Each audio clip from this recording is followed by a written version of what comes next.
Aloha, aloha, aloha. Thank you, ladies and gentlemen, for taking the time to watch this video. Once again, my name is Brent from ISuccess.com. This is part 2 of the Daily Cash Flow video game. If you don't know, watch part 1 and find out. So, well said. Those are the problems. I learned to have my money work hard for me. One of the reasons I like businesses and real estate and all that, it's not my money. I just borrow the money. So much as debt is bad, or good debt and bad debt. Talk to me about that. I remember saying that there's a difference between good debt and bad debt.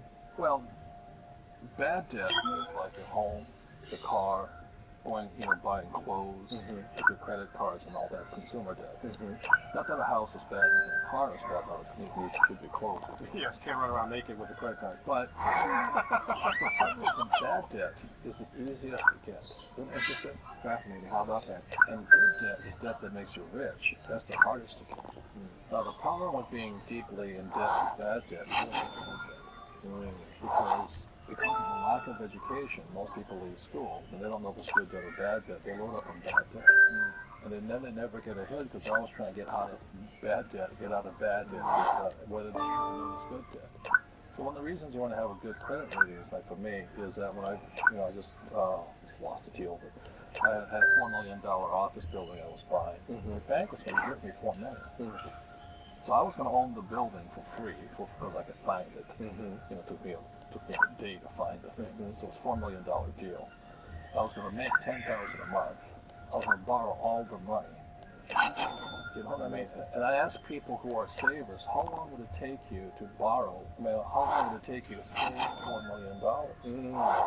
And for most people, it's forever. They'll never make it. How long does it take me to borrow $4 million? 2 weeks. So I'm getting richer faster because I have good credit and I'm borrowing money for real things that make me richer and richer. Okay. I have my Bentley and I have my Ferrari and I have my Porsche. Your toys, toys. But those things are stupid. To go after first, bad debt with. Yeah, I remember you telling the story, and it was about your wife, Kim. You wanted to buy your Porsche, and I think you still have that Porsche. You wanted to buy the Porsche, you talked to your wife, Kim, and said, baby, I'd like to buy this Porsche. And she said, okay, well, you need to find an asset to pay for it. That's good. And not pay cash for it, or not pay it through credit.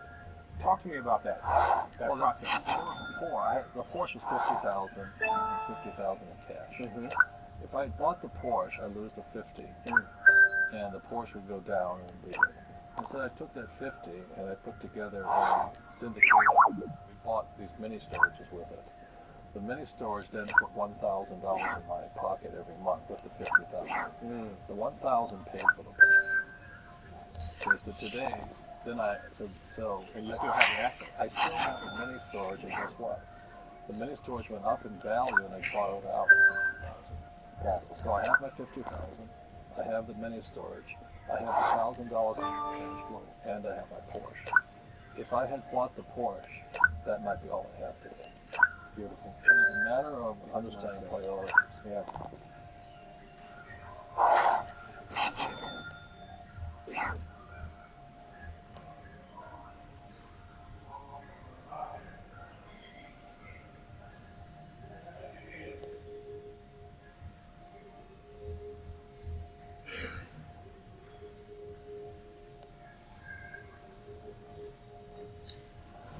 So that's the price you have to pay, is you have to sometimes stop listening to these people who tell you to go to school, get good grades, good job, work hard, save money, get out of debt, because that's really a loser's mentality. Now, you say, let's talk a little bit more about debt. There are people who unfortunately are in bad debt and have bad debt. Yeah. So will these principles apply to them? Will it work for them? Well, not until they find out why they're in bad debt. If they're Imelda Marcos, it's not over. It's over. Hang it up. As Warren Buffett says, if you can't control your emotions, you can't control your money. There's a lot of people who just can't control. Like I was in Las Vegas. I don't gamble at all. I was lost in Las Vegas. I said, "Don't cash your paycheck here." That poor guy doesn't have a chance. Not at all. He's not going to get out of it. No. The guy's already in there thinking that he's going to get past the slot machines or the blackjack team or whatever. You don't have a prayer. There's bad habits where you bet on the ponies or whatever people do.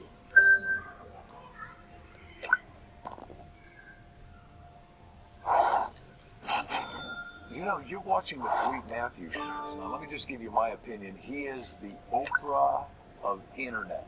What that means is that he is getting together the biggest audience of people that want to make a difference in the world. And if that's you, you keep watching. Hi, this is Philippe Matthews, host of the Philippe Matthews Show. To subscribe to the Philippe Matthews Show newsletter and to keep up to date on news and events, send an email request to subscribe@thepmshow.com.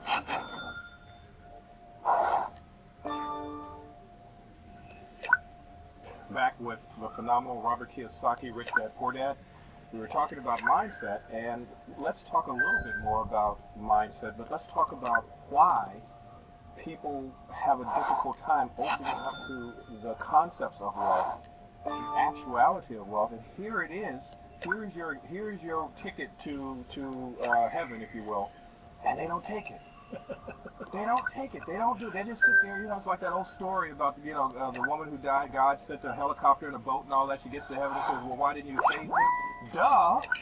Why are we in this kind of Kadumbo state where we just don't take advantage of what we have? People come from other parts of the other areas of the world to our country and take full advantage of the opportunity here and make more money than we do, and we work for them.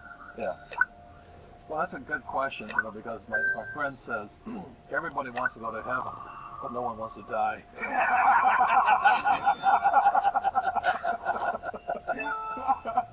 Oh, that's kind of funny. That was good. So how do we get to heaven while we're still here on the planet? Well, it's a couple of points, it's like, and I'll always ask the question, why doesn't our school system teach us about money in school? Yeah. They teach us scholastic education, reading and writing, which is very important. Teach us professional education, become a doctor or a plumber, secretary. But they don't teach us anything about money. And the thing is, the common denominator, whether we're rich or poor, or dumb or stupid, or we're smart, we all use money. But for some reason, the National Education Association and the teachers and powers to be think that money is an evil thing also, so they don't teach us. So naturally, people are afraid because they don't have a fundamental education on money. And so then they're sold to by the banks that tell you to save money, and Wall Street and real estate brokers and insurance brokers. But my dad's the reason they call them brokers is because they're broker than you are. Nice. And I like my brokers. I'm willing to do fun. They're coming at you. They're coming after you. But you have to know how to use their services. Yeah. But anyway, the big reason is it has to do with the promised land. It does with the 80-20 rule. Everybody hears about that? So 20% of you sees, I can see the promised land. But it's the 80% of you that's afraid or uneducated. So it goes back to the 80-20 rule. If you can't shift the 80% of fear, negativeness, or doubt into the 20%, you don't make it. And so most people don't make it because cynicism or doubt and lack of education and your friends who hold you back or don't push you forward. Or one thing, I went to church for a long time, and I always noticed in church they never said it. But the underlying statement was poor people went to heaven and rich people went to hell. You know what I mean? There was always an underlying message. Absolutely. Even in our childhood, all of the stories, the villain was the rich guy. That's correct. And I've always wondered, like in school, they study Silas Marner or Scrooge. It's always the rich guy is the bad guy. Yet if you look at, like last year alone, I probably wrote a check for almost $5 million in taxes alone. So I made a lot of money. That's a lot of money. Yeah. You know what I mean? So I pay a lot of taxes, donations to charities and all this. But people like to see the rich as evil many of the times. But a big reason is they cannot convert the 80% of doubt and fear into the 20%. So they can see the promised land, the 20%. But lack of education, doubt, and fear holds them back. And then so somehow you're going to make that leap. And a couple of points I say to people, if you want to make that leap, it really depends upon your spouse, if you're married, your husband or wife. If your husband or wife is holding you back, you probably don't have a chance. So it's a journey you make together, because it's not a get rich quick thing. It's a journey over your lifetime. I wouldn't have made without my wife. The second thing is your friends. If your friends are drug dealers, you're probably in drugs. You know what I mean? You are who you hang out with. Absolutely, without question. And then the third part are your advisors. Like, is your accountant an idiot? Or is your accountant aggressive? Or is you're an accountant an idiot and they don't even know they're an idiot? Yeah. Which is worse, or it's more dangerous. Or first thing I ask my accountant, I say, do you invest? Because if they don't invest, then they're not my kind of man or woman. Because they're different. There's different kinds of accounting. Then the attorneys. You can have good attorneys and bad attorneys. So it's and a banker. I just call my banker up and I get several $1 million and do what I have to do. But it's taking time to develop these friendships and all that. So those are the things that really count. So that's the 80%. You see, it's who are you hanging out with, what's your education, who are your advisors, and who your friends are. If you can convert that into, wealth thinking ideas or aggressive or risk-taking ideas, you'll make it across. It becomes a machine, a system that runs on itself. But if you're 80% of the pack of losers, like I went to school with. You're hardcore, Robert. I know. Please hold back a little bit.